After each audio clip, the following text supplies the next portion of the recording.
Shri G Sudhakaran. അങ്ങയുടെ വകുപ്പിൽ കുട്ടനാട്, തിരുവല്ല, അമ്പലപ്പുഴ താലൂക്കുകളിലെ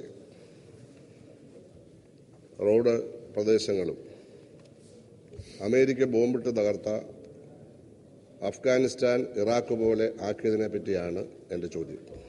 നിങ്ങൾ പലതവണ ഇത് ഉന്നയിച്ചു. യാതൊരു തൃപ്തികരമായി അങ്ങ് സ്വീകരിച്ചിട്ടില്ല. ഞാൻ ചോദിക്കുകയാണ് സാർ, ഈ 3 താലൂക്കിലായി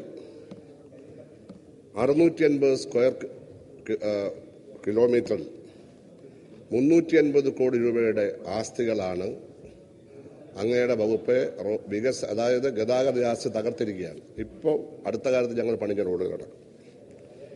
ഇതിനെയും പുനർനിർമ്മിക്കാൻ അങ്ങയുടെ വകുപ്പിലെ കോൺട്രാക്ടർമാർ, എഞ്ചിനീയർമാരും ചേർന്നുണ്ടാക്കിയ കള്ളക്കണക്ക് അടിസ്ഥാനത്തിൽ 1000 കോടി രൂപയുടെ പുതിയ ആസ്തി ഉണ്ടാക്കണം.